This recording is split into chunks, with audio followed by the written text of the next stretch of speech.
Buenas tardes a todos, a todas. Le damos la bienvenida al tramo de Agroecología y Soberanía Alimentaria, una aproximación desde la educación ambiental integral. Bueno, es una alegría para todos nosotras iniciar este camino de formación en el que nos proponemos acercarnos a un tema tan importante como es la alimentación y la producción de alimentos desde una perspectiva ambiental y de derechos.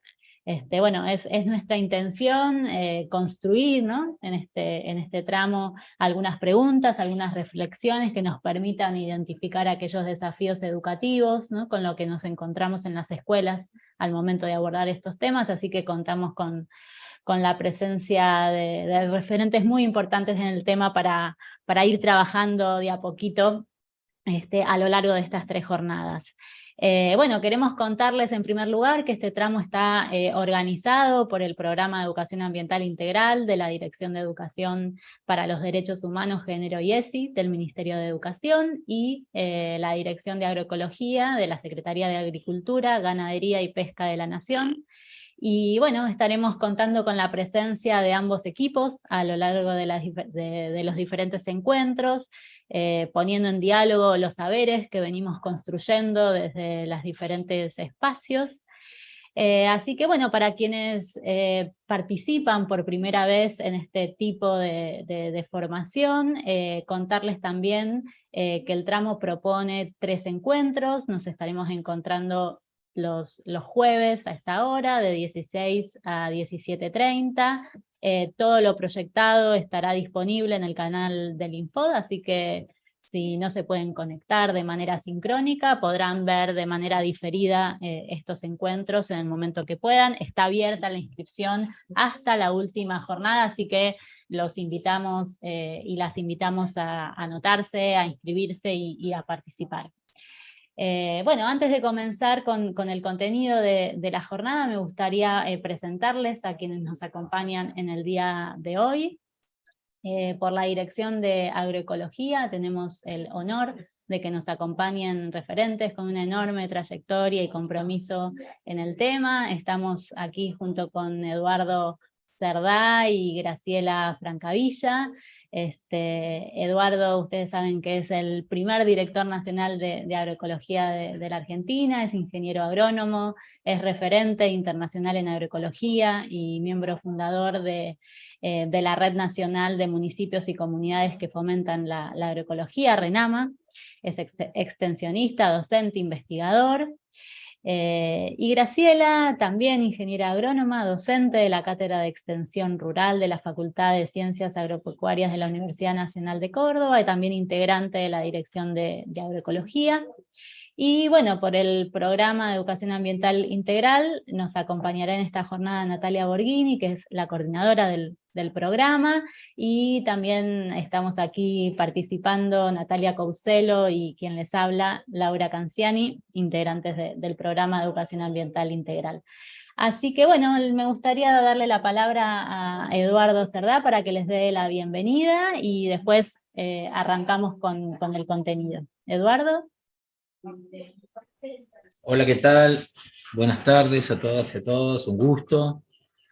Este curso que hemos podido concretar nos parece fundamental a partir de agradecerles, ¿no? Porque a partir de esta invitación que ustedes nos han hecho, acercarle a los docentes esta mirada, ¿no? Tan importante de la agroecología. Y como bien dijiste, atraviesa los distintos aspectos de la sociedad, así que bueno, trataremos de ir haciendo un acercamiento en conceptos de agroecología para los docentes y bueno, les agradecemos mucho como la primera Dirección Nacional de Agroecología en el país hace 3 años y que se vienen trabajando con más de 200 grupos de productores, más de 2000 productores son, más de 100 municipios y aproximadamente de las 33 facultades, 16 facultades también de agronomía, trabajando en lo que llamamos los nodos agroecológicos territoriales,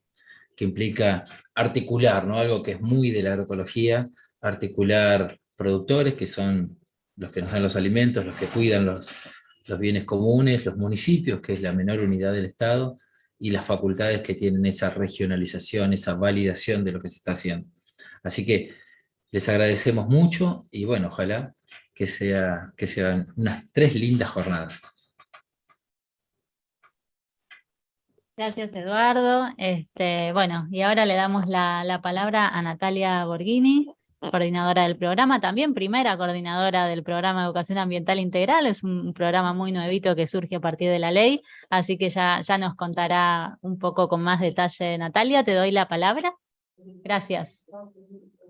Bueno, bienvenidos, bienvenidas a todos, a todas en este encuentro. La verdad es que un poco como anunciaba Laura y también como comentaba Eduardo, muy contentos, contentas de estar comenzando esta articulación con la Dirección de Agroecología. Hace bastante que venimos reuniéndonos, conversando, poniendo en común en la perspectiva, ¿no? Las trayectorias, lo que venimos desarrollando en cada ministerio, y nos parecía una instancia sumamente importante y que nos va a enriquecer seguramente a nosotros y nosotras, pero esperamos que también a quienes nos están acompañando en este tramo, en poner en común estas perspectivas de la agroecología, ¿no? Es parte de lo que vamos a empezar a compartir hoy, y también con el enfoque de la educación ambiental integral que se está también construyendo dentro de nuestro Ministerio de Educación de la Nación.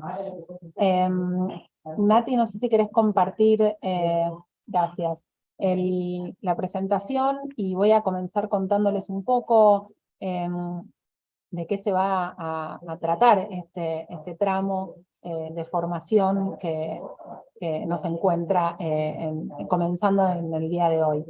Esto, como saben, se trata de un tramo con 3 jornadas, donde nos vamos a estar encontrando para ir articulando los conocimientos, las trayectorias entre estos 2 equipos. Por un lado, sí resaltar esto, que en este primer encuentro vamos a estar desarrollando centralmente el enfoque de la agroecología, no el marco conceptual y los principios de la agroecología, y también algunas claves de la situación actual de la agroecología en la Argentina, y en diálogo, ¿no?, con la educación ambiental integral, con cómo estamos pensando a partir de la sanción de la ley. Ahora les voy a contar un poquitito más, cuáles son los principios también de la educación ambiental integral, cuáles son los ejes transversales para pensar la planificación de las propuestas de enseñanza, y entonces cómo estamos pensando de qué manera articular, ¿no?, estas dos perspectivas para pensar el trabajo en el aula a partir del abordaje de la agroecología en los niveles educativos, ¿no?, en la educación formal. El segundo encuentro, que va a ser, como decía Laura, el próximo jueves, también a las 16 horas, vamos a estar adentrándonos más puntualmente en algunos debates actuales en torno a la alimentación, porque la alimentación es muchas veces una puerta de entrada para problematizar, para pensar y para abordar la agroecología en la escuela, ¿no? Aparece muchas veces en las propuestas de enseñanza en los distintos niveles educativos. Vamos a ver igual a lo largo de esta jornada y de las próximas que no es la única puerta de entrada, pero muchas veces a partir de allí es que en la escuela se problematiza, o esperamos que así sea, las nociones vinculadas a la agroecología, ¿no? Es una puerta interesante, y ahí vamos a estar abordando las nociones de seguridad y soberanía alimentaria, la alimentación como derecho, centralmente, también el vínculo entre alimentación, producción y salud ambiental, también cómo la alimentación como tema nos permite problematizar y trabajar en el aula las redes de distribución y consumo, ¿no? Estas redes que teje la agroecología, como decía Eduardo hace un momento, en clave de educación ambiental, ¿no? Vamos a ir siempre tendiendo esos puentes entre estas nociones. Y en el último encuentro esperamos compartir más en profundidad bueno, cuáles son los desafíos pedagógicos que tiene para nosotros y nosotras pensar la educación ambiental integral en clave de formación de ciudadanías democráticas, y entonces cómo es posible abordar la agroecología, la alimentación, la soberanía alimentaria en esa clave, ¿no?, en clave de derechos.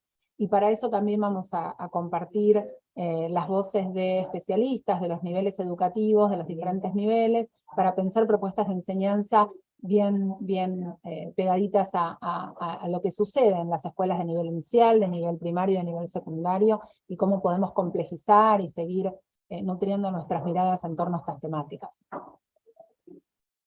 Queríamos compartirles, Nati, si querés pasar la próxima, queríamos compartirles un poco cómo, para comenzar, para nosotras es clave situar este momento de la política pública vinculada a la educación ambiental integral, la sanción de la ley, ¿no? Para la implementación de la educación ambiental integral, la ley 27.621, que fue sancionada en el año 2021. Es una ley que establece el derecho a la educación ambiental integral en todos los niveles y todas las modalidades del sistema educativo formal, y también en la educación no formal, en los espacios no formales, en los medios de comunicación, en las tecnologías de información y comunicación.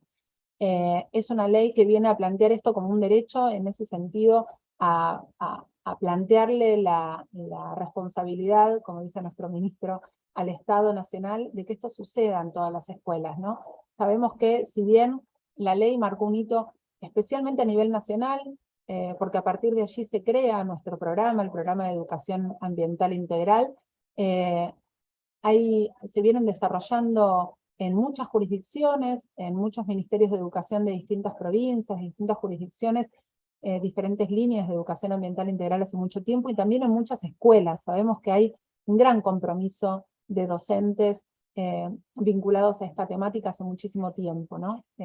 La ley marca un punto de llegada de muchas luchas, reconoce un proceso de mucha demanda social vinculada a este tema, y también es un punto de partida para la construcción de esta política nacional. Les decíamos que a partir de ahí se crea el Programa de Educación Ambiental Integral en la Dirección de Educación para los Derechos Humanos, Género y ESI.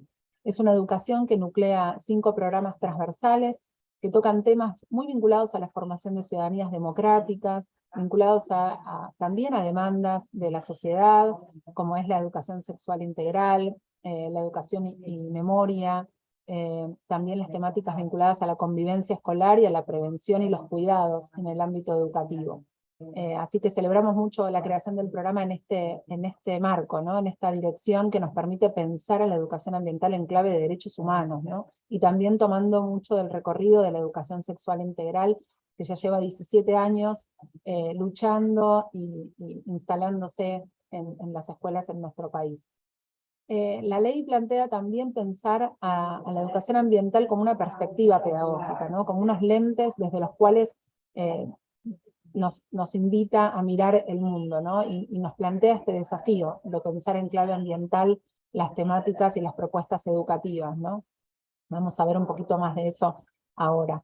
Y centralmente plantea el abordaje pedagógico crítico, integral, complejo y situado, ¿no? Tratar de hacer énfasis en las causas estructurales de los problemas ambientales, y no solamente quedarnos en los impactos de las problemáticas ambientales, pensar también la multidimensionalidad de la problemática ambiental, ¿no?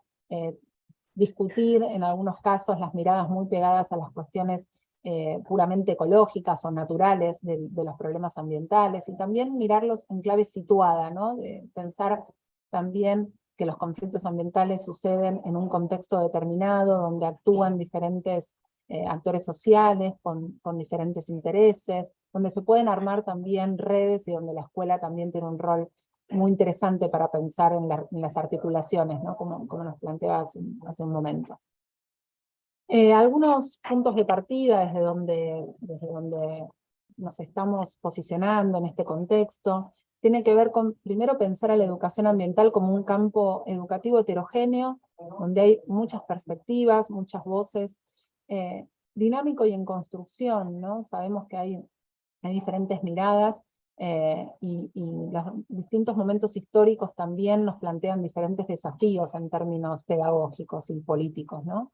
Y en ese sentido nos parece siempre importante situar este momento como un momento de crisis ambiental que muchos y muchas ya vienen discutiendo y vienen planteando como una crisis civilizatoria, ¿no? Retomando los planteos del pensamiento ambiental latinoamericano, pensar que esta crisis en la que estamos inmersos actualmente no tiene que ver solamente con una crisis de carácter ecológico, con una crisis solamente climática, ¿no? Sino una crisis que es el resultado también de pensar el mundo y de pensar la naturaleza en términos de recursos y de recursos infinitos, y de no pensar también en clave de sustentabilidad, ¿no? De pensar un poco de qué manera esta crisis que se manifiesta en distintas problemáticas ambientales nos plantea el desafío de revisar nuestros vínculos con la naturaleza, y nuestros vínculos también entre nosotros y nosotras en un contexto de grandes desigualdades, ¿no? Entonces, en ese marco es que pensamos a la educación ambiental como una oportunidad pedagógica, y donde vemos a la escuela como digamos, promotora de derechos, y en este sentido es que la propia ley y el documento marco que les vamos a compartir ahora, que hemos elaborado desde el programa de educación ambiental integral, viene a plantear el desafío de pensar el análisis de los problemas ambientales o socioambientales, podría sonar redundante tal vez, en clave de construcción de nuevas ciudadanías, ¿no? Pensarlos desde la formación ética y ciudadana también, ¿no? No solamente articular las miradas de las ciencias naturales y las ciencias sociales, sino también pensar de qué manera nos interpela y pone a la escuela en ese lugar de promotora de derechos para pensar el cuidado del ambiente en clave del derecho a vivir en un ambiente sano. No sé, Lau, si querés continuar. Bien, gracias. Contame un poco más. Sí, continúo con el documento marco de educación ambiental, que es como el documento que encuadra, ¿no? el enfoque y la perspectiva de educación ambiental, pero antes queríamos un poco destacar, ¿no? Hay un montón de gente conectada, hay más de 150 personas en este momento conectadas, en un horario que sabemos que mucha gente está trabajando, yendo y viniendo, así que agradecerles un montón. Hay gente de la provincia de Buenos Aires, de Entre Ríos, de Santa Fe, La Pampa, Mendoza, Jujuy, Córdoba, Misiones, Tucumán, San Luis, Chaco, Chubut, de todos lados de la Argentina hay gente participando, así que bueno, un gracias enorme. Y bueno, y pasar un poco a presentarles este material, que sepan que lo vamos a profundizar en el tercer encuentro, ¿sí? Pero queríamos de algún modo compartir esta pregunta, diríamos, inicial que tuvimos en el equipo respecto a cómo construir la integralidad de la educación ambiental, ¿no? Como decía Natalia, el campo de la educación ambiental es un campo dinámico, heterogéneo, con distintos modos, ¿no? de hacer educación ambiental, y de algún modo la integralidad de esta educación ambiental nos permite pensar en una práctica pedagógica más compleja, multidimensional, que tenga en cuenta, ¿no? los distintos aspectos en el que se juega no solo la pedagogía, sino también la cuestión ambiental, ¿no? Entonces, en ese marco, pensamos 5 ejes transversales, a partir de los cuales construir esta integralidad, y que sean una herramienta pedagógica para organizar las planificaciones escolares, ¿no? Al momento de pensar, ¿no? cómo organizar nuestras propuestas escolares, áulicas, interariales, o bien también institucionales, bueno, tener en cuenta estos ejes para justamente complejizar, enriquecer lo que ya venimos haciendo en las escuelas, y que sea una expresión, digamos, más cercanas a esta integralidad que nos propone la Ley de Educación Ambiental. Así que en ese marco, aquí les queremos presentar simplemente hoy en este encuentro estos ejes que en la tercera jornada iremos ahí a profundizar con los especialistas de nivel. Aquí vamos a estar presentándolos con Natalia, nuestra compañera también de equipo. Vamos a compartir los los auriculares, espero que se escuchen bien, si no nos dicen. Bueno, a ver, el primer eje que siempre presentamos como primera cuestión a tener en cuenta, tiene que ver con reconocer la complejidad del ambiente, ¿no? Y aquí siempre introducimos este concepto estructural, ¿no? Que tiene que ver con la noción de ambiente, ¿no? Y aquí destacamos la complejidad del término, entendiendo que lo ambiental, ¿no? Que el ambiente no es sinónimo de naturaleza, sino justamente es esa relación construida social e históricamente entre los sistemas ecológicos y los sistemas socioculturales y socioeconómicos, ¿no? Entonces, bueno, en este marco podemos preguntarnos ¿por qué considerar, ¿no? a la agroecología desde una mirada compleja? ¿Por qué entenderla, ¿no? como una práctica que expresa este entramado, ¿no? entre lo social y lo natural? Y bueno, cómo podemos de algún modo de la mano de la agroecología y la soberanía alimentaria, ir enseñando, ¿no? esta complejidad progresivamente en la escuela. El segundo eje, un poco como adelantó Natalia, propone analizar los problemas y los conflictos ambientales, asumiendo que son problemas sociales, ¿no? Si tomamos lo que dijo recién Laura, de pensar al ambiente como el entramado entre lo social y lo natural, los problemas entonces ambientales y los conflictos ambientales son problemas sociales que lo que está en disputa son los bienes naturales comunes, ¿no? Eso tiene de particular como problema social. Y entonces, a partir de ahí, y un poco también como dijo Natalia al comienzo, pensarlos de manera situada, la pregunta de qué conflictos o problemas ambientales identificamos en la producción de alimentos y en los sistemas alimentarios. Bien, el tercer eje que podemos hacer hincapié y énfasis en nuestra planificación escolar tiene que ver con los derechos, con ejercer nuestros derechos, ¿no? Y este eje pone el acento justamente en comprender que lo ambiental está vinculado estrechamente a los derechos humanos y los derechos de los territorios, ¿no? Y en este sentido, por ahí podemos preguntarnos, ¿no? ¿Cómo aporta este tema, la agroecología y la soberanía alimentaria, justamente al derecho a una alimentación sana, segura, soberana? También este eje pone el acento en la formación ciudadana, ¿no? Entonces podemos preguntarnos también de qué modos la agroecología y la soberanía alimentaria aporta a la formación de ciudadanos comprometidos con su territorio y con el lugar en el que habitan. Y después, bueno, el otro eje tiene que ver con generar un diálogo de saberes, y aquí, bueno, la agroecología es un gran ejemplo al respecto. Este eje pone el acento justamente en la posibilidad de construir saberes desde la escuela a partir de poner en diálogo, por ejemplo, distintas disciplinas. Por eso hablamos de proyectos interdisciplinarios o proyectos interariales, ¿no?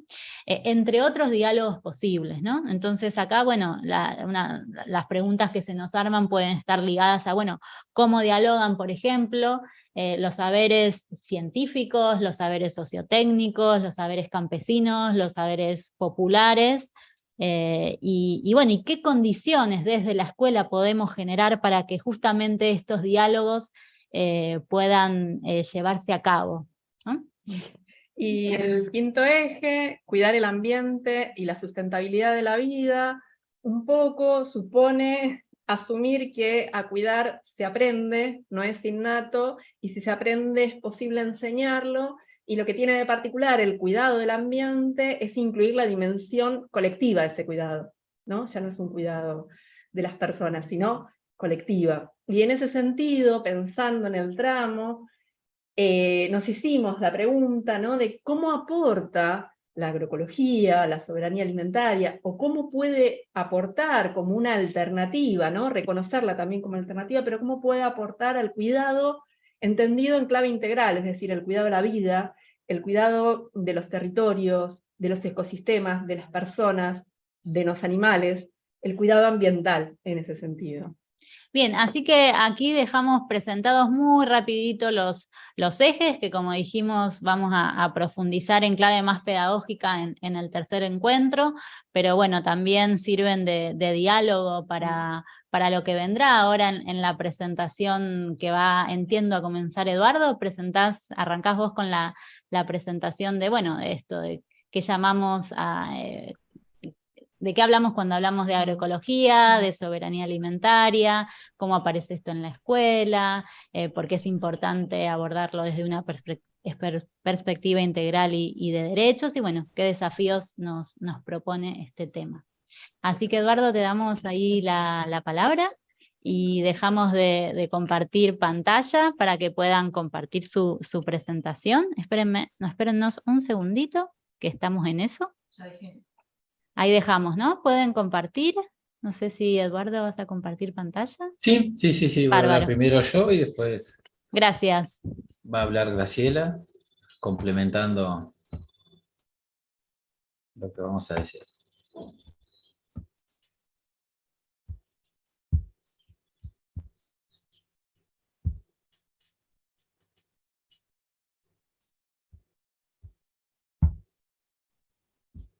¿Ahí ustedes están viendo? Ahí la estamos viendo bárbaro. Sí, lo que tiene que, no me lo tomó de la primera. Desde el primer Pero lugarcito. Estás spoileando un que poquito, sea, pero no vamos pasa nada. ir para atrás. Ya saben de qué voy a hablar entonces. Bueno, un gustazo, como dijimos. Muy interesante la presentación. Realmente es una necesidad entender el paradigma que estamos dejando atrás y el paradigma que se viene. A mí me parece que la agroecología nos ha dado esa perspectiva de entender, y ojalá que también de alguna manera lo podamos comunicar, que estamos dejando atrás un paradigma.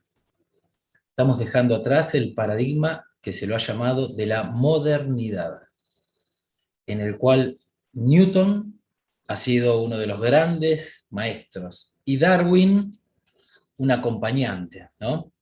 Y esta foto que les estoy mostrando, esto que desde los agrónomos nos han inculcado que esto era una maravilla, esto de tener todo, las mismas plantas del mismo cultivo, que no haya nada distinto, que solo esté la plantita que me es rentable, eso tuvo que ver con una mirada del viejo paradigma. Una mirada que apoyaba tanto Newton como Darwin en sus últimos años de vida. Hay manuscritos que sostienen, bueno, en especial con Newton, que se había equivocado, que se había dado cuenta que lo que había propuesto, hay que entender la época, ¿no?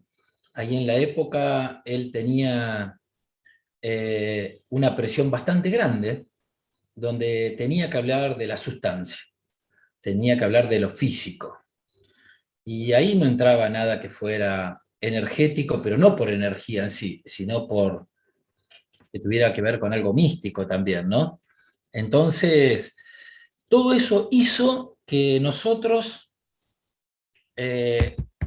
nos formemos en ese otro paradigma que se basó en la sustancia y no en la energía. Desde la agronomía dejamos, o sea, nunca nos formaron en la complejidad que ustedes estaban mencionando. Nunca nos formaron en las relaciones que tienen que tener los seres que habitan algo. ¿Por qué? Porque se basó en la competencia. Todo limpio, un solo cultivo, como pueden ver ahí. Esa fue una idea del paradigma que estamos dejando atrás. Nos obsesionamos con la competencia, con la adaptación del más fuerte, el que quedaba iba a ser el más fuerte. Entonces, cualquier plantita nos iba a sacar el agua, nos iba a sacar los nutrientes, y eso no es así. Y acá hay algo muy importante, que empieza con Einstein, con la teoría de la relatividad, que empieza a esbozar de que el cosmos, el mundo, es otra cosa. Y donde es todo energía, donde es todo vacío, donde es todo caos, pero que el caos tiene que ver con la creatividad y la importancia de la relación que tienen los objetos, y empieza a esbozar un poco la teoría de la relatividad, pero después sigue la física cuántica, después los nuevos modelos que completan la teoría evolutiva del cohabitar, y nos empiezan a decir, por eso es muy importante, porque lo está diciendo la física más elevada, que el paradigma hacia el que vamos es un paradigma holístico, un paradigma sistémico, que tiene que ver mucho más, es importante la cooperación, la solidaridad, las propiedades emergentes de los sistemas. Y ahí entender que la vida es distinto a como nosotros muchas veces nos han enseñado a partir desde la muerte.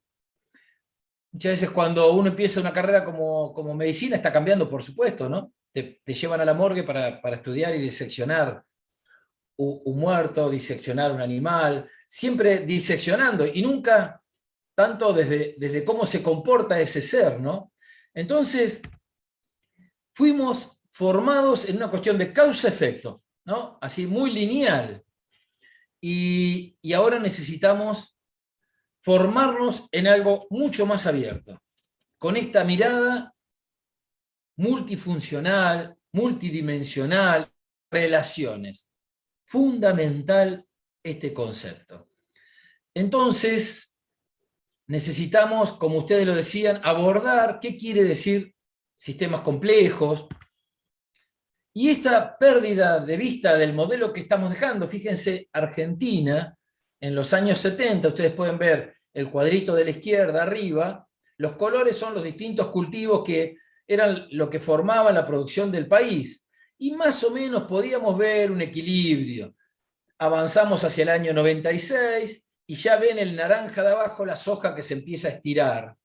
Y vamos al 2001 y la soja ya agarra el 40%. Y vamos al 2017 y sigue así, donde dos cultivos, soja y maíz, abarcan el 70% de la superficie agrícola del país. Eso es porque nuestra mirada hizo que tengamos en cuenta quiénes tenían más margen, y eso es lo que estamos haciendo. Pero no hay posibilidad de que los sistemas se sostengan y tengan vitalidad y salud si solo hacemos dos cultivos. También nos hicieron creer que el agregado de fertilizantes, que si tenías un problemita de competencia había herbicidas, que si tenías problemas de hongos había fungicidas, que si tenías problemas de insectos había insecticidas, y que todo lo ibas a solucionar con productos de síntesis química. Productos que nuestro organismo no está adaptado para metabolizarlos. Y eso hizo que este modelo, que muchas veces nos dicen que es exitoso, miren lo que pasan con los censos. Ahí tenemos un censo de 1988, donde teníamos 421.221 establecimientos agropecuarios. Y al 2018 nos encontramos que tenemos 249.663 establecimientos agropecuarios. Quiere decir que en estos años hemos perdido el 40% de los agricultores. Todo lo que ustedes ven en rojo está marcando que estamos entre más o menos el 50% de pérdida de agricultores. Ahí está Tucumán, que casi llega al 75%. Entonces, no podemos decir que sea un modelo que va encontrando soluciones porque se está quedando mucha gente en el camino.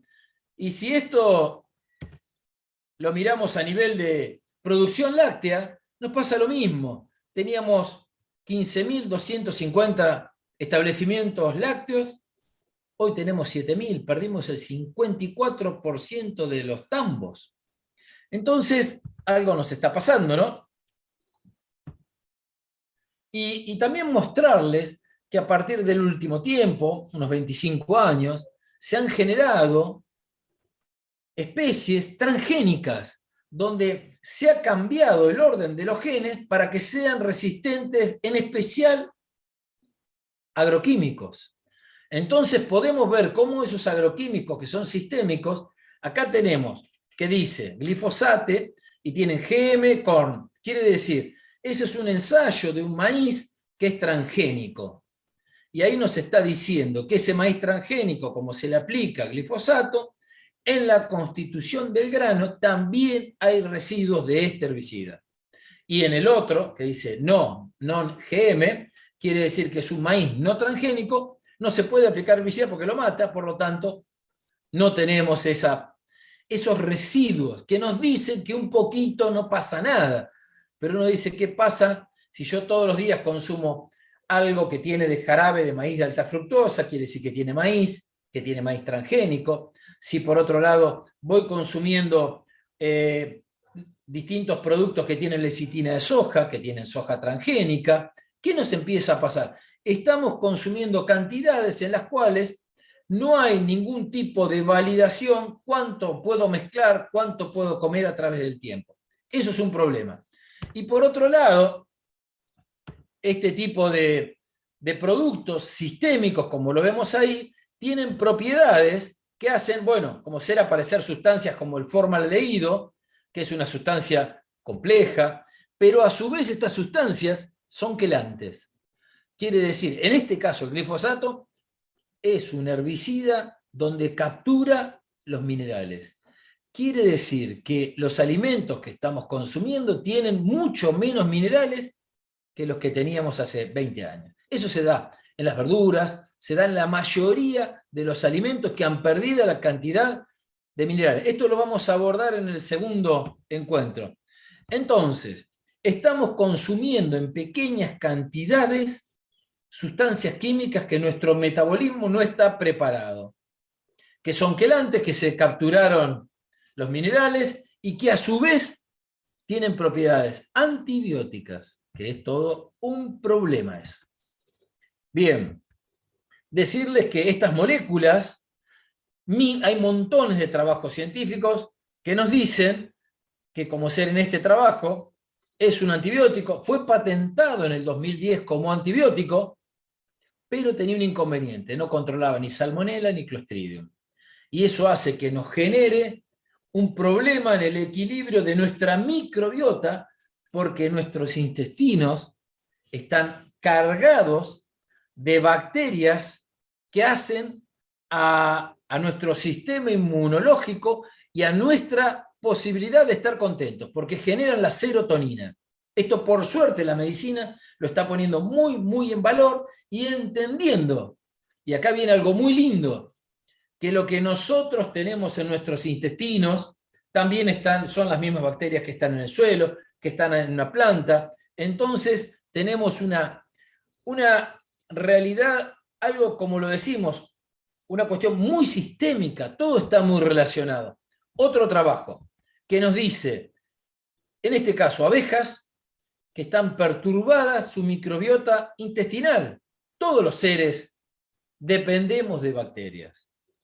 Y sin embargo, esto no lo tenemos muy claro. Miren acá, este es un trabajo que hicimos nosotros, una tesis doctoral. Acá podemos ver, acá esto sería el límite de este campo con este campo, y podemos ver que sobre un vecino encontramos 3 lombrices, o sea, fuimos a muestrar el vecino, teníamos 3 lombrices con ese muestreador, con el otro teníamos 5, en el otro vecino 3, y cuando nos alejamos un poquito, 2 metros de los vecinos, donde todavía nos afectan las aplicaciones de los vecinos, encontramos 8, 4, 7 lombrices. Nos alejamos un poquito más, 8, 16, 19, nos alejamos un poco más, 30.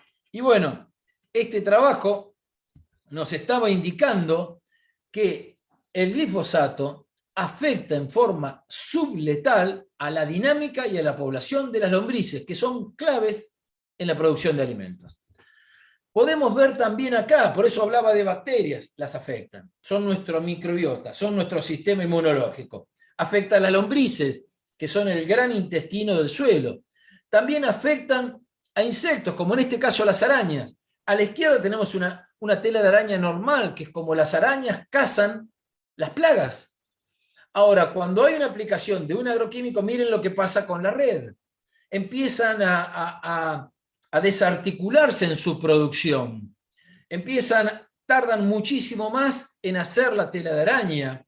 Ponen la mitad de los huevos y la mitad son infértiles, por lo tanto afecta fuertemente a la fauna benéfica. Y nosotros estamos creyendo que aplicamos un agroquímico, un herbicida, y lo que miramos y vemos es que mató a esas malezas que competían, pero nadie nos dice de los efectos colaterales. Lo mismo pasó con el tabaco. Ustedes recuerden, hace muchos años los colectivos traían en los posabrazos ceniceros para los que fumaban, hasta que por suerte hubo un gran juicio donde determinó y se pudo determinar el efecto nocivo que tenía el tabaco. Y ahora, por lo menos, se cita que el fumar es perjudicial para la salud. En algún momento nos vamos a dar cuenta que era una locura hacer alimentos que incluyan sustancias de síntesis química que perturben nuestra biota, la biota del suelo, la biota en general, porque estamos viendo que encontramos residuos de agroquímicos en todas las matrices, en el aire, en la materia fecal de la gente, en las casas, en el polvillo, en el agua, en la orina. Y esto es complejo, ¿no? Bueno, estas arañitas que vemos acá, que es la fauna benéfica, eso nos ayudan.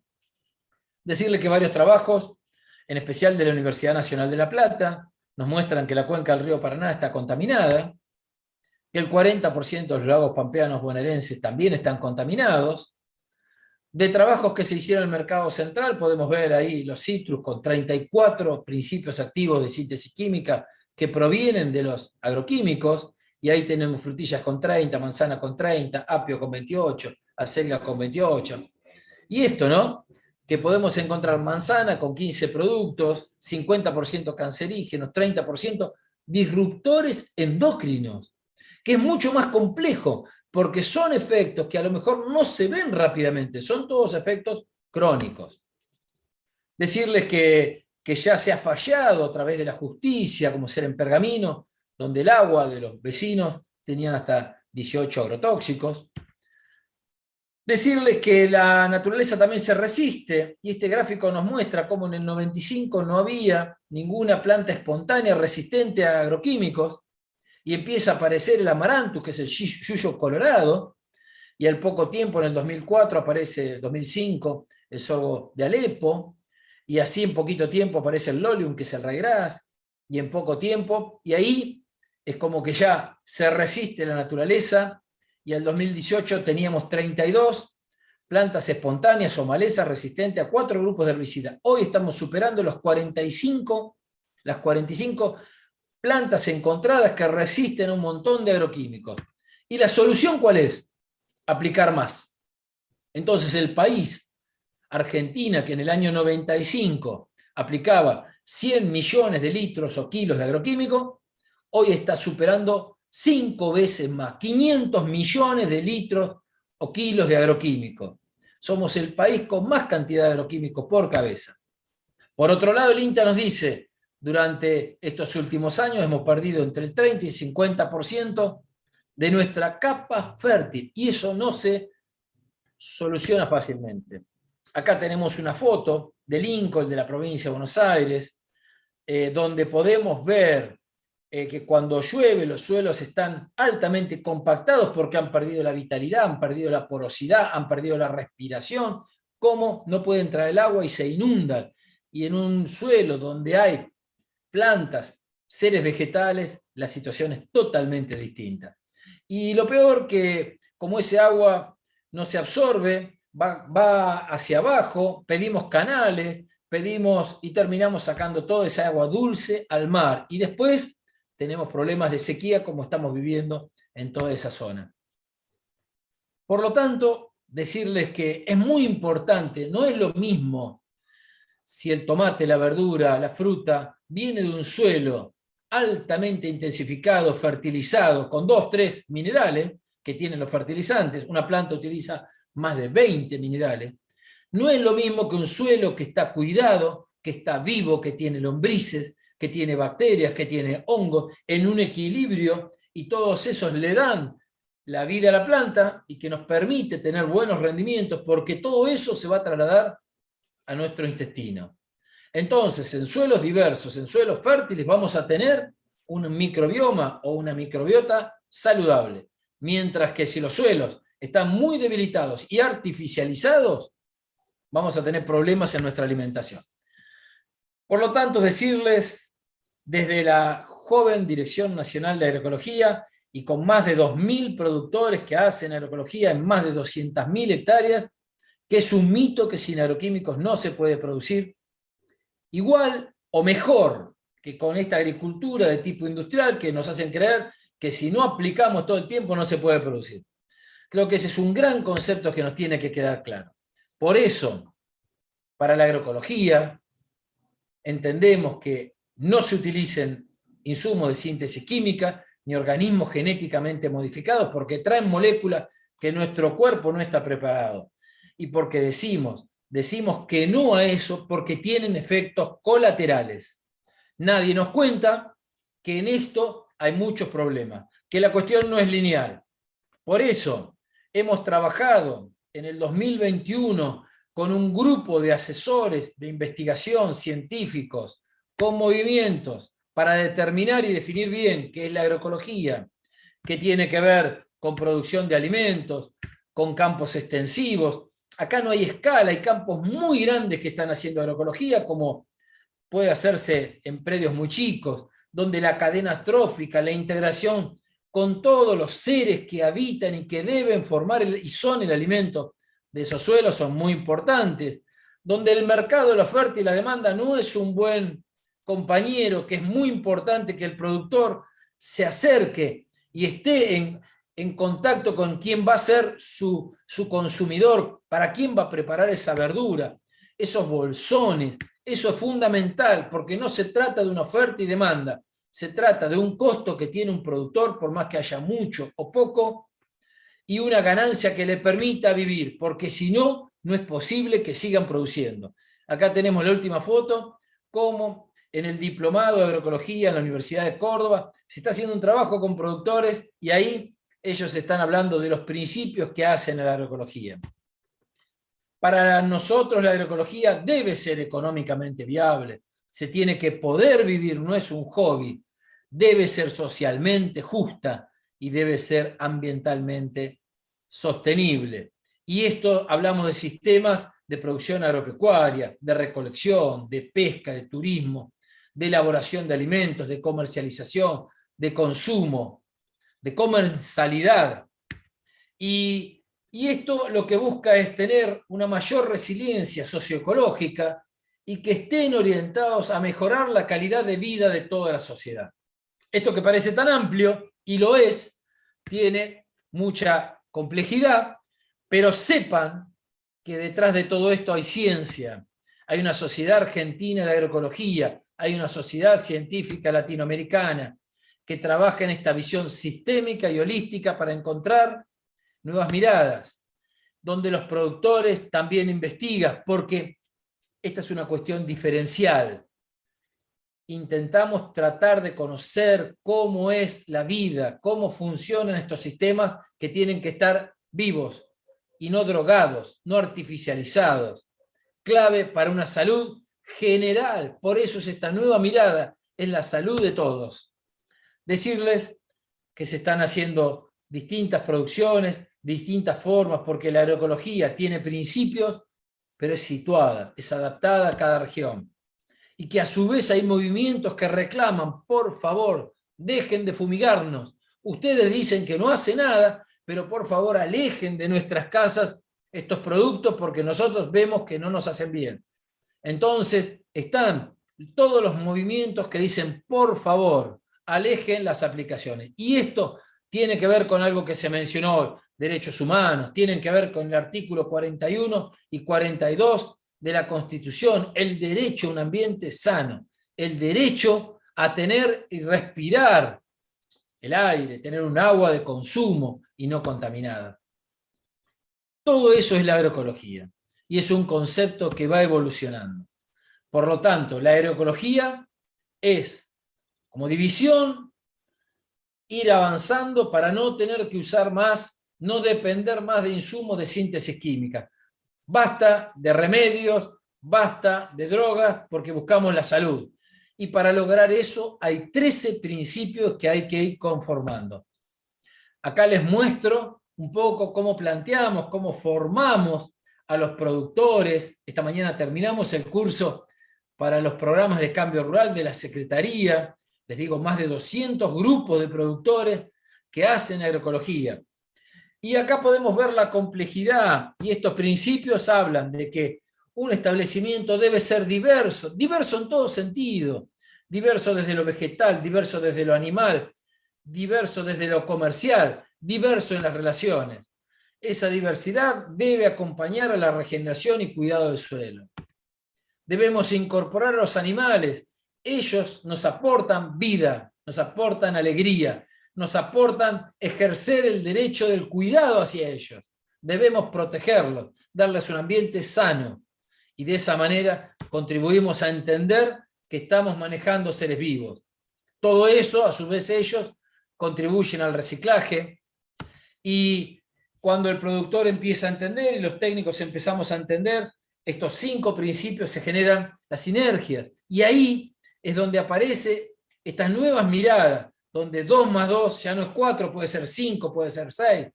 Y ahí es cuando estos principios que estamos diciendo los vamos a aplicar en el campo, y si tenemos buenos rendimientos y gastamos poca plata porque usamos muy poco de afuera, ahí vamos a tener una importante eficiencia. Y esa eficiencia nos va a permitir que podamos seguir siendo agricultores en el tiempo. Y eso, poder hacer frente a todas estas cuestiones de crisis, de cambio climático, crisis de mercados, crisis financiera. ¿Por qué? Porque vamos a tener salud, porque vamos a comprar menos, vamos a depender menos del dólar, porque ya no vamos a precisar, y ya lo estamos haciendo hace mucho. Vamos a entrar un poquito en la clase siguiente. Y en eso vamos a lograr este otro principio emergente, que es la resiliencia. Entonces, estos son principios que surgen de un diseño, de una gestión. Decirles que para la agroecología es fundamental los valores sociales y derechos humanos, que ahora va a ampliar Graciela. Decirles que es muy importante trabajar para tener seguridad y soberanía alimentaria. Que estos son principios que incorpora la agroecología como principios de carácter social.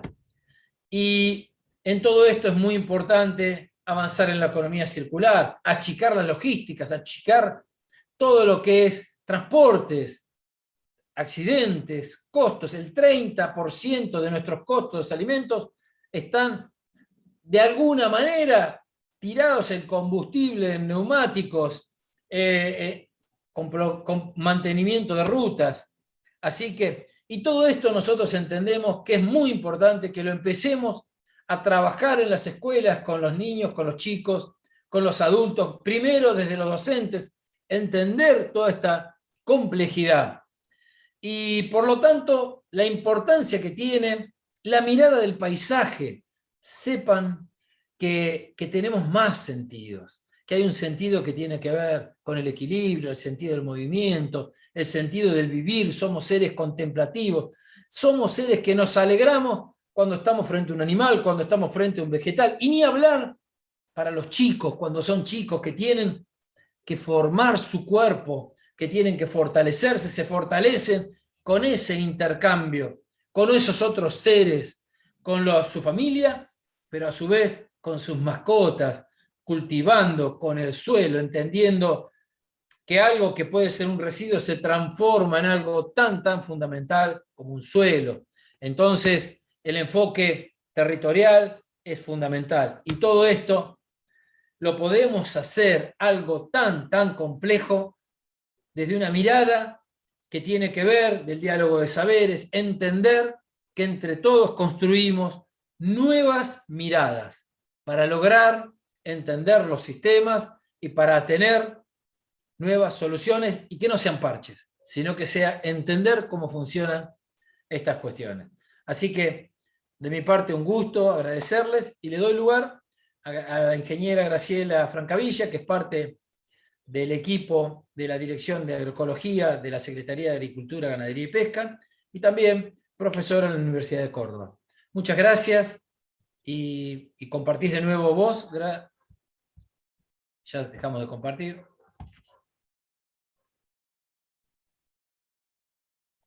Gracias, Eduardo. A ver, ¿ahí se ve bien? Sí, sí.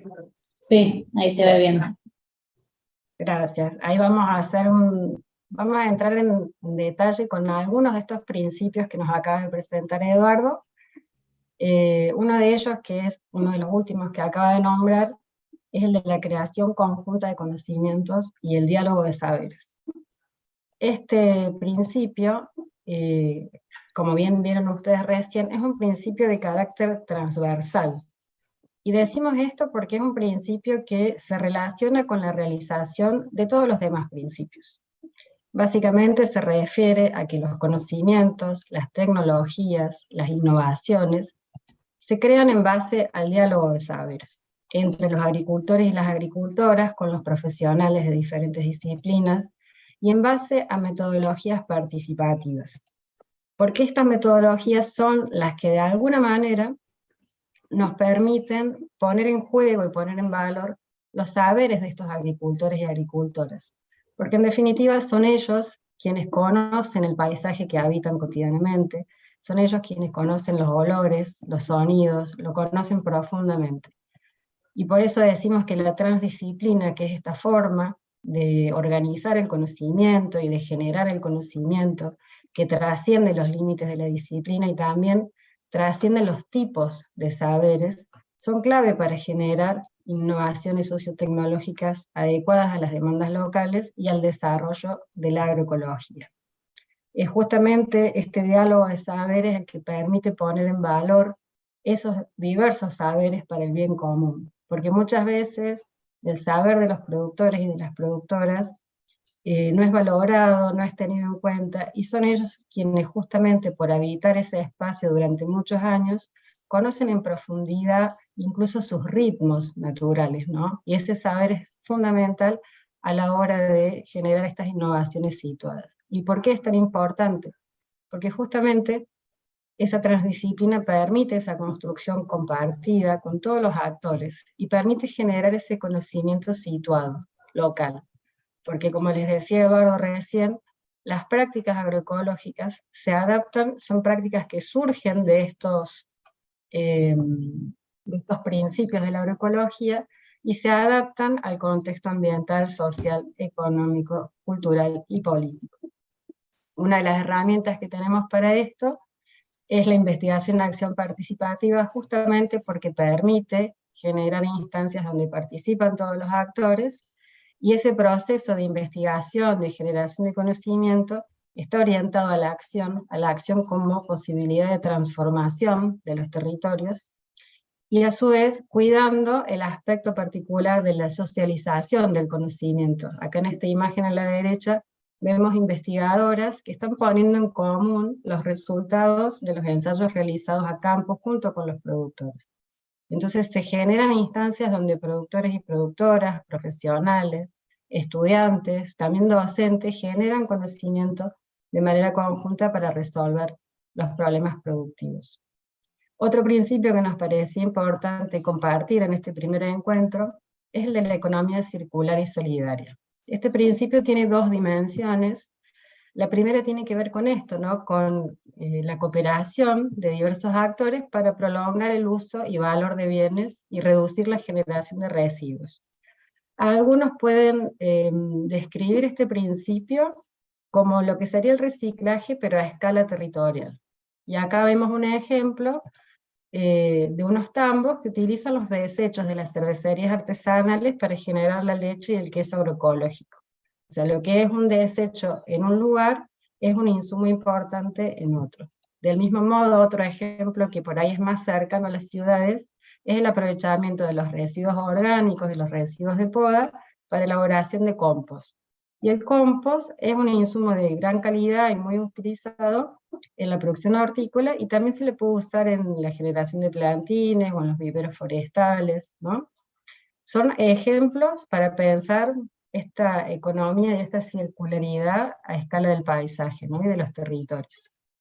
La otra dimensión de este principio tiene que ver con esta otra forma de entender y desarrollar la economía, Un poco Eduardo hizo referencia a esto de que esta economía de mercado, que se basa en la oferta y la demanda, no tiene mucho que ver con lo que se promueve desde la agroecología, sino que desde la agroecología, más bien tratamos de recordar que la economía es una ciencia social, ¿no? Porque de acuerdo a cómo uno entiende la economía, es cómo se establecen las relaciones sociales, ¿no? Entre quienes producen y quienes consumen.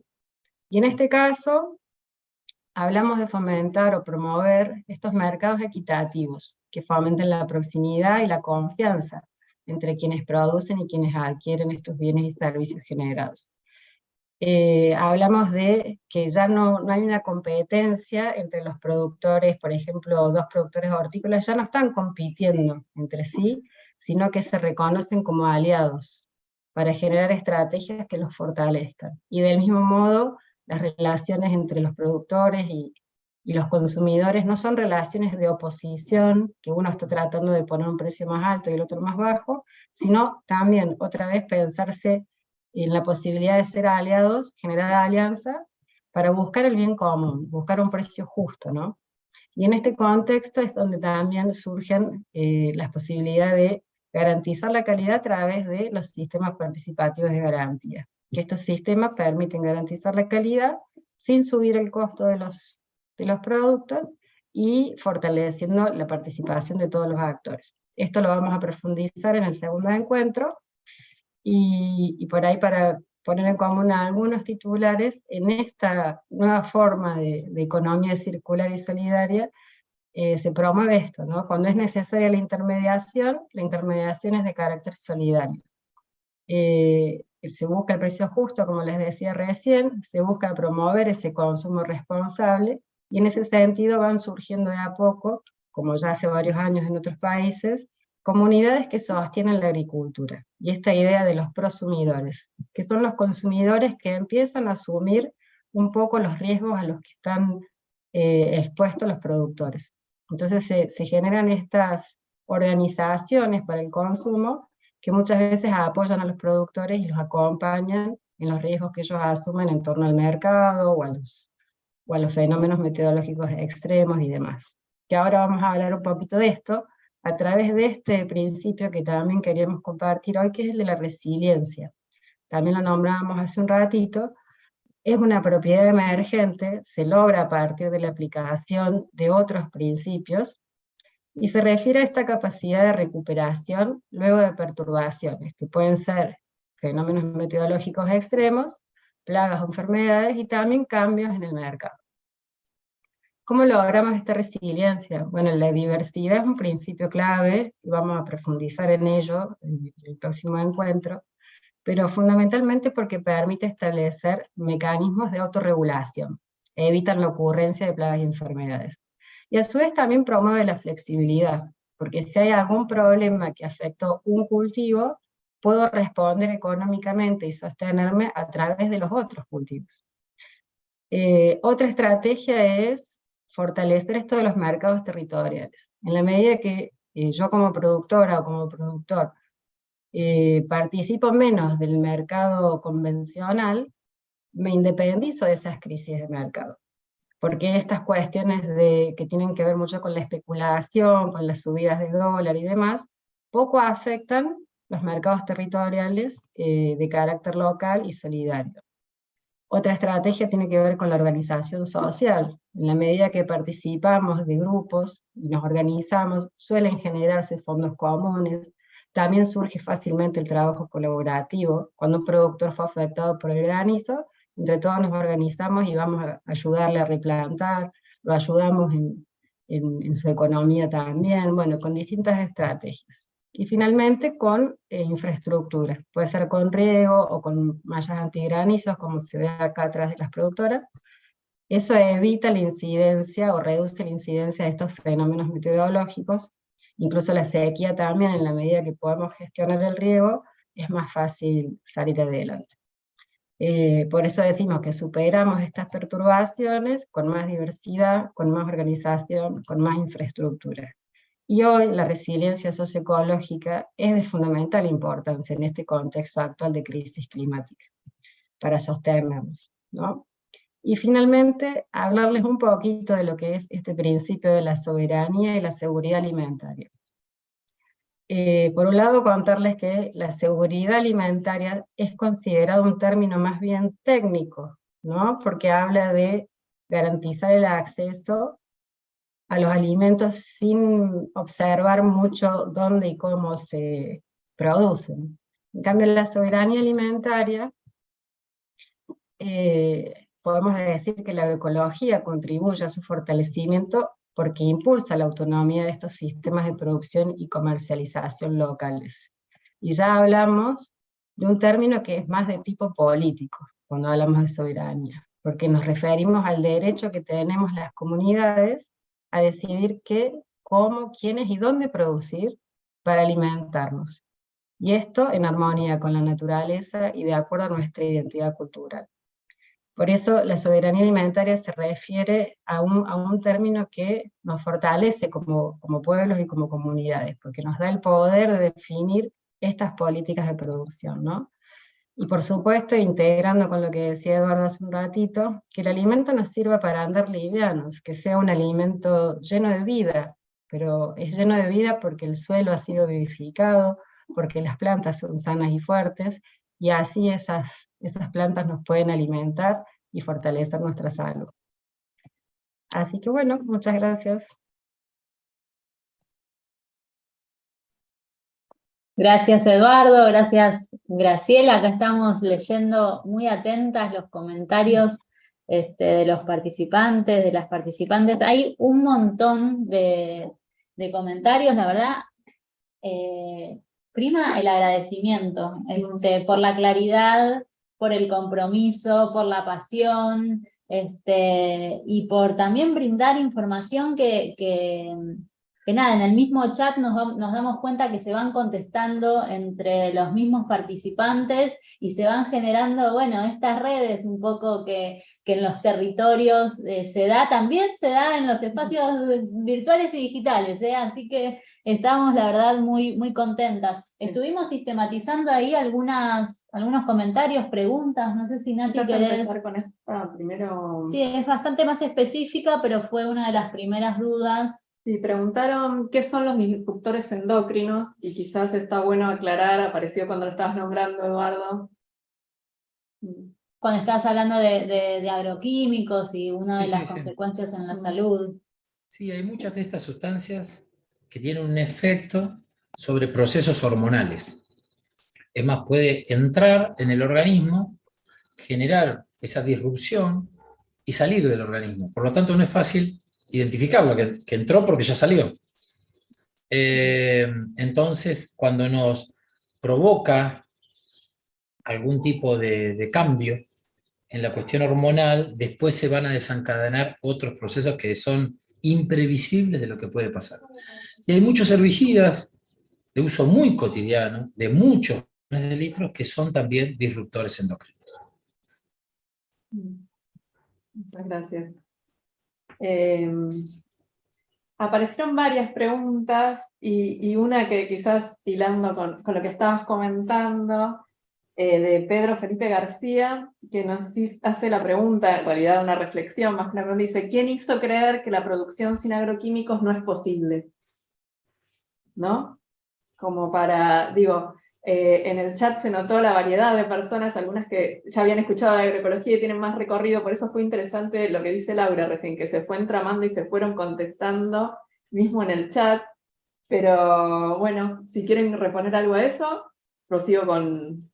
No, me parece que para nosotros ha sido clave darnos cuenta que cuando nos formaron como ingenieros agrónomos, lo mismo le pasa a los médicos, le pasa a los veterinarios, porque esto es una cuestión de este paradigma que estamos dejando atrás, donde parece que vos te duele la rodilla, tomás una pastilla, va derecho a la rodilla y listo, y desaparece. Seguí tomándolo un poquito más y vas a tener un dolor de estómago, vas a tener un dolor de hígado. Entonces, esta cuestión de no entender que cada vez que nos relacionamos, cada vez que hacemos algo, y se mueven otras cosas. Entonces, por un lado, para mí me resulta muy importante entender esta complejidad. Por otro lado, entender que podíamos poner en marcha la vida de los suelos a partir de entender que había que cuidar los suelos. Y nadie nos dijo que con esas sustancias, con los fertilizantes, también a las plantas las afectábamos porque tenían que, las lleva a fotosintetizar mucho, a generar metabolitos intermedios, que después son los grandes alimentos de las plagas. Entonces después de haber controlado una maleza, la planta lo absorbió, el fertilizante, como ser. No conocíamos lo que era un lote, cómo se manifestaban las plantas espontáneas cuando no había fertilizante. Se manifiestan distintos. Entonces nos permitió todos estos años ver que lo que traíamos, lo que nos habían enseñado, que venía del otro modelo, eso se podía manifestar de otra manera cuando había vida. Y por ahí empezamos, ¿no? Mira, doy un caso. Yo trabajé mucho tiempo en el sudeste de la provincia de Buenos Aires. Siempre nos dijeron que no había fósforo en el suelo. Pero no había fósforo según un análisis que se hacía, que era el fósforo disponible. Nunca nos habíamos puesto a pensar si había fósforo total. Y cuando cambiamos, esto era en los años 90, hicimos fósforo total, había mucho fósforo. Lo que pasa es que no estaba disponible. Lo primero que hicimos fuimos por lo químico, pH, acomodar todo eso. No le encontramos la solución. Le encontramos la solución cuando le dimos vida al suelo. Y ahí pasamos de tener de 10 partes por millón de fósforo a 50 partes. O sea, mucho más disponible, porque lo que se puso fue el suelo en movimiento. Esto es lo mismo que cuando estamos entusiasmados con un proyecto, cuando tenemos ganas y cuando tenemos ese entusiasmo de que puede ser, y habitualmente suele ser.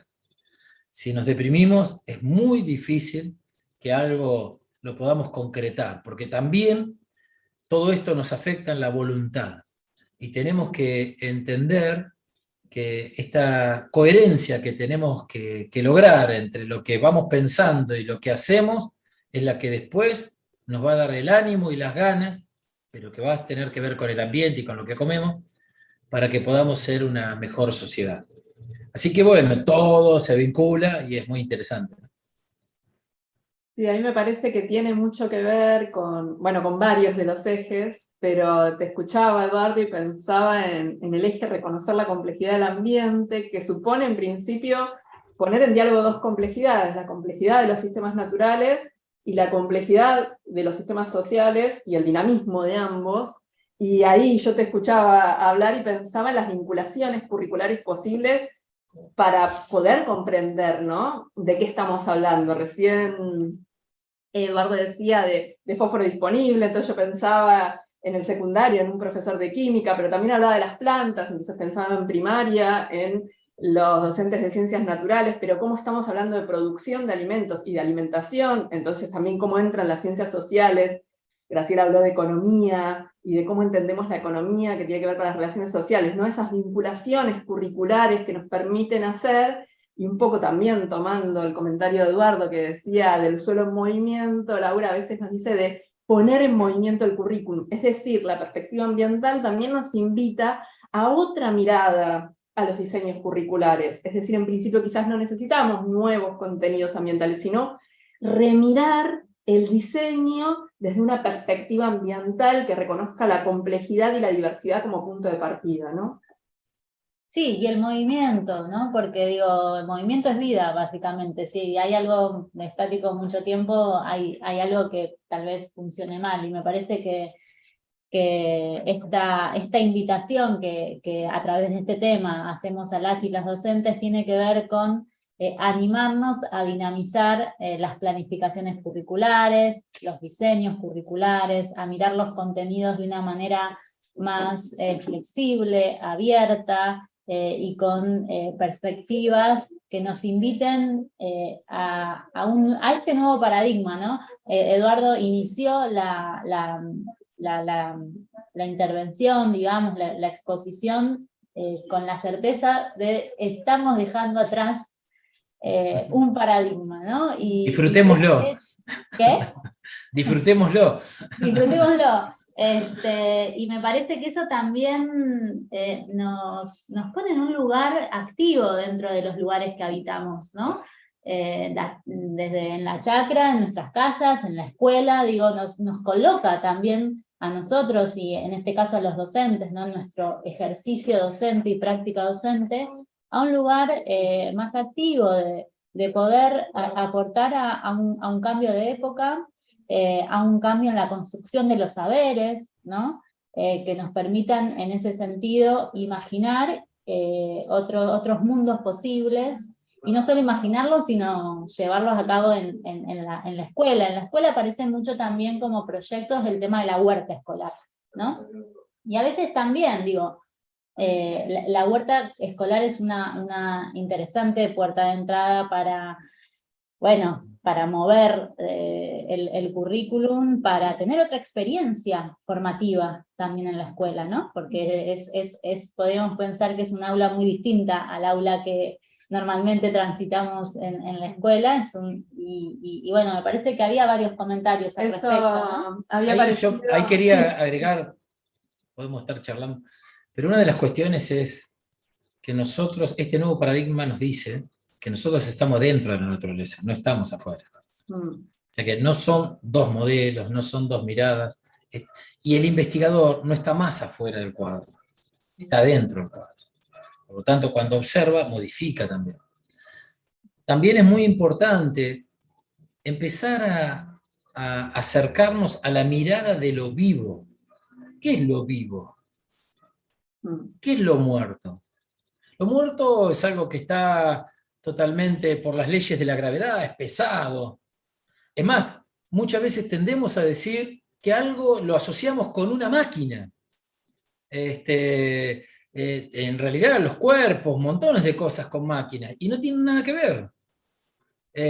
Yo me puedo poner un guante y rápidamente el guante se me va deteriorando. En cambio, si trabajo con las manos, no quiere decir que haya que trabajar con las manos, depende de lo que sea, pero ahí las manos van engrosando la piel y hacen posible que se pueda utilizar.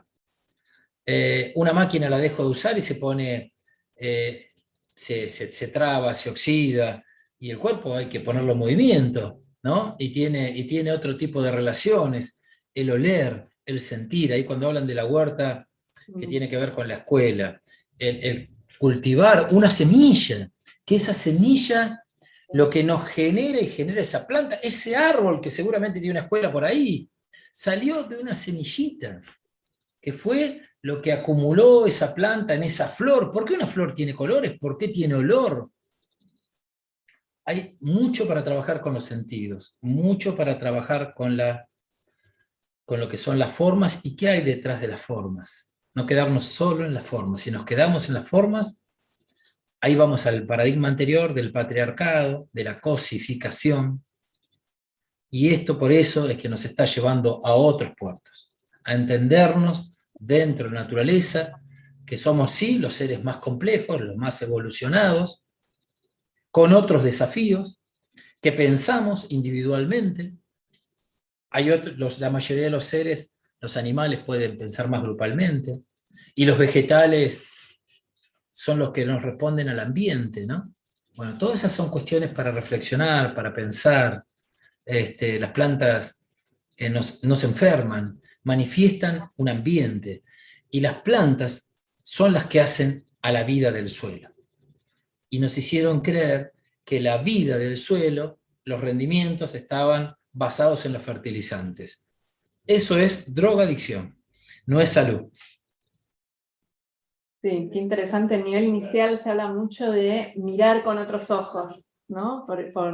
Y un poco me parece que Eduardo nos está invitando a eso, que también la perspectiva ambiental supone ese movimiento, y recuperando un poco los comentarios del chat en relación con lo que decías, Jorge Viterbo Enrico, disculpen si digo mal algún nombre, Enrique, habla del rescate de la semilla, también es de suma importancia. Vera habla de la importancia de tener semillas agroecológicas, y Julieta de Sousa Pinto nos comentaba, con muchos signos de admiración, decía huertas agroecológicas en las escuelas con proyectos de soberanía alimentaria, y después, ahí no noté quién, pero decía cada uno de los municipios se puede empezar un proceso de transición del rescate de semillas, ¿no? Pensando ya en lo educativo esto nos decía, ¿no? Quizás eso lo vamos a recuperar un poco el encuentro que viene, pero un poco empezar a invitar la huerta escolar, las huertas escolares agroecológicas, que son educativas, bueno, cómo poner en juego el hacer y la dimensión educativa, y ese diálogo con los contenidos curriculares, qué nos permite problematizar los sistemas naturales, de los sistemas sociales, qué nos invita a hacer, pero también a problematizar de los sistemas alimentarios, ¿no? Sí, y también pensar la escuela como una organización estratégica del territorio, en ese sentido, ¿no?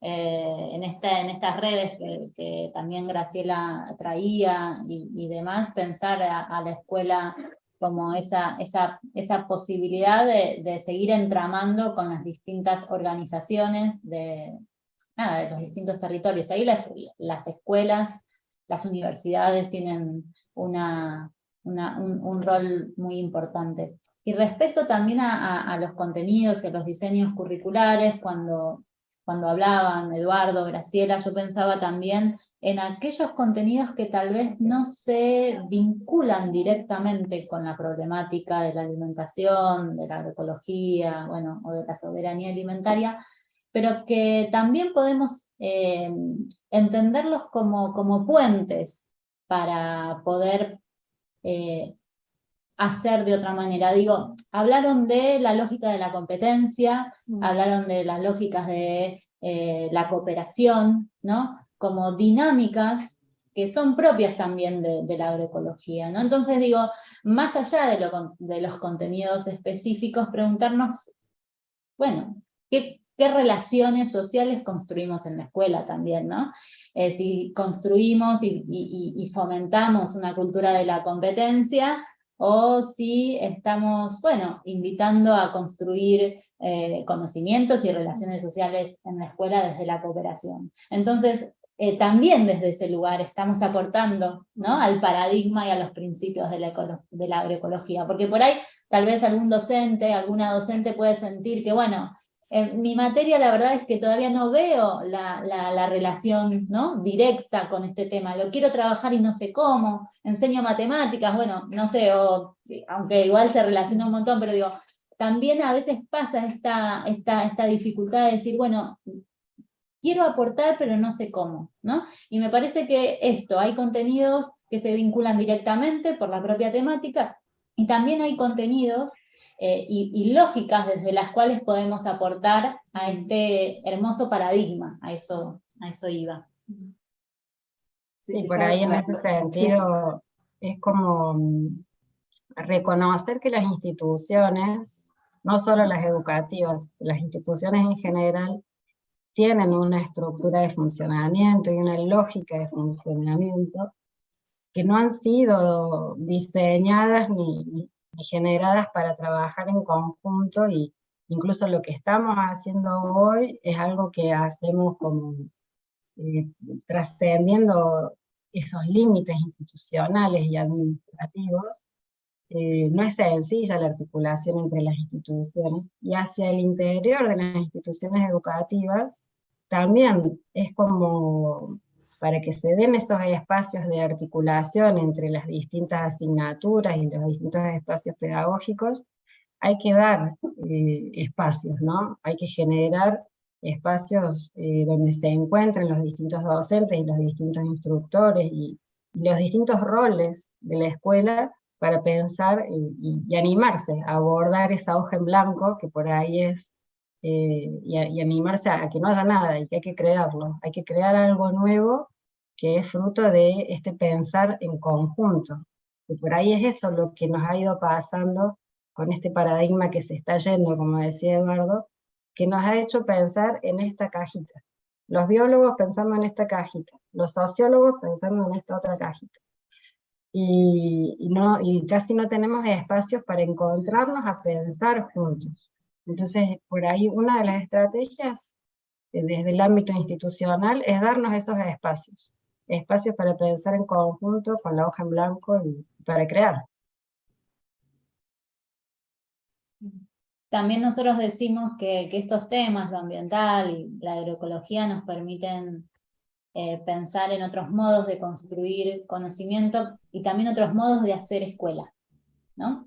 Entonces, eso es un poco el espíritu, ¿no? de este tramo y esta invitación. Y acá, Suelo Vivo, en un comentario nos trae a las familias también y a las escuelas. Digo, cuando hablamos de escuelas no estamos diciendo solo equipo directivo, docentes y estudiantes, ¿no? Digo, la comunidad educativa es ampliada, ¿no? Y ahí las familias tienen también un rol súper importante, y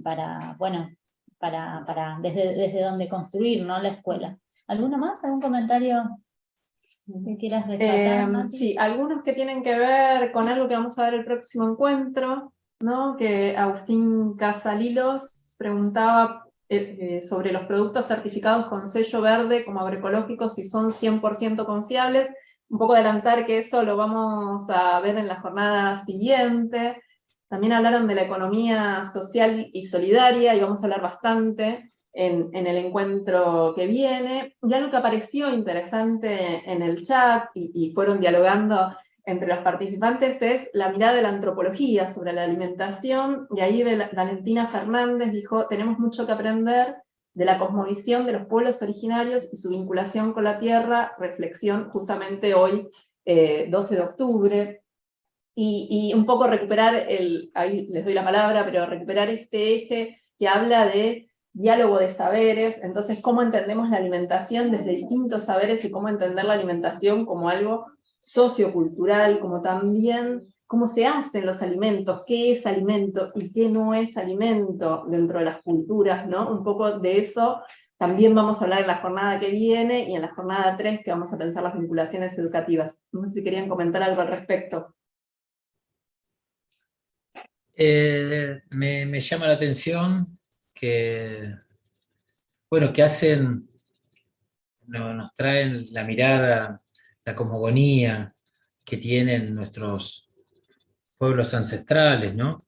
Y cuando yo hoy hablaba de un cambio de paradigma, más o menos tarda 400, 500 años en atravesarse.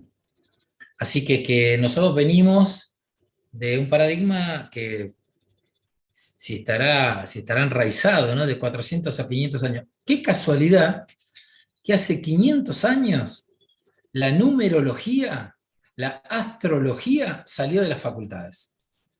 Ahí se iniciaba ese paradigma moderno.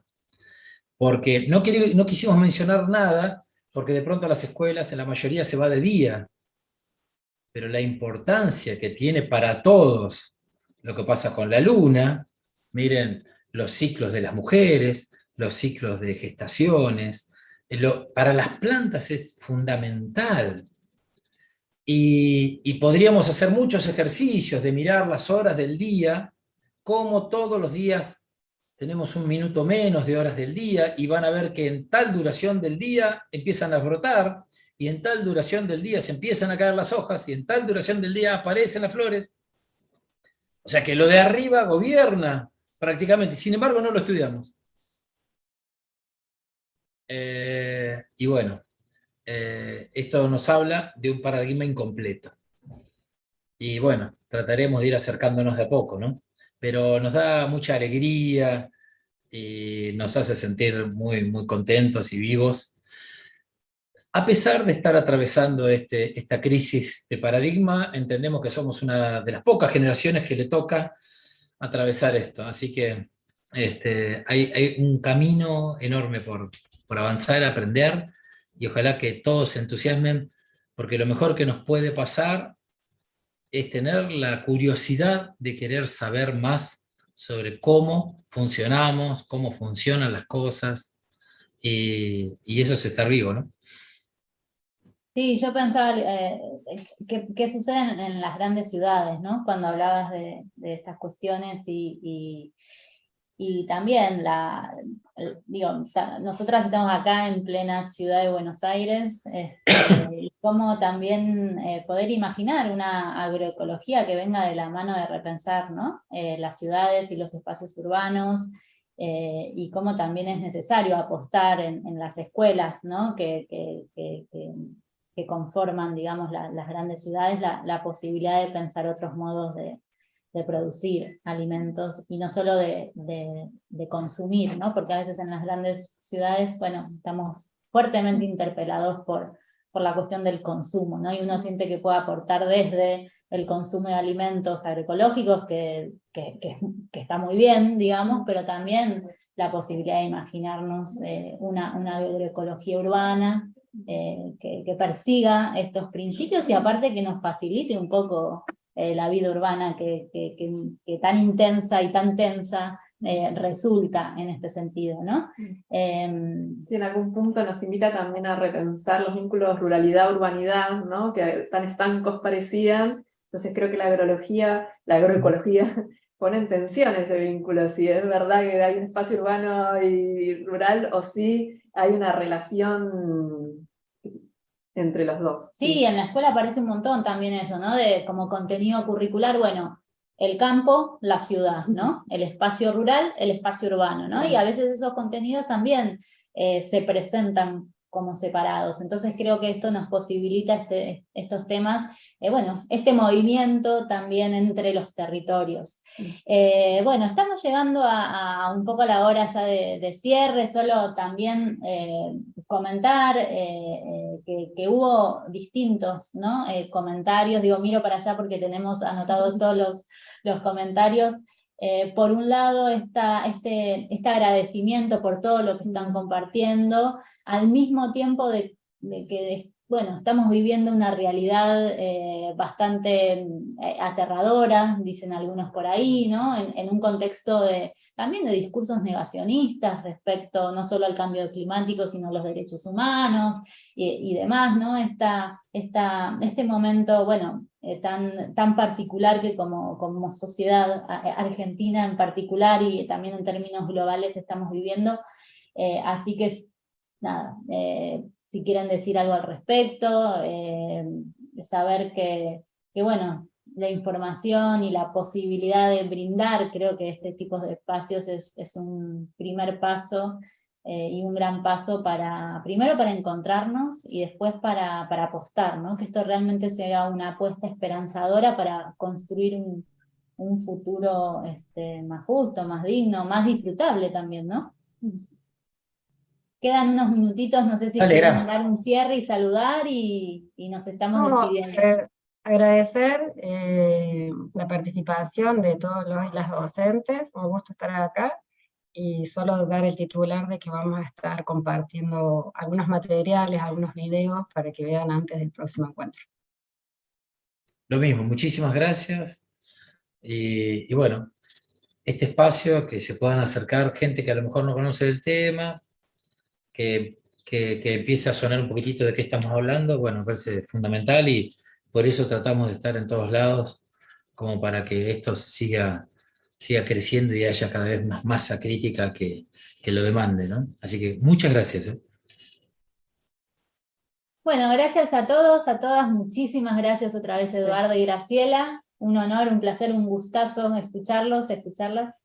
Y nos vemos entonces ahí a todos los que están conectados y quienes verán la transmisión el jueves que viene a las 4 de la tarde. Un gran saludo. Buena semana. Gracias.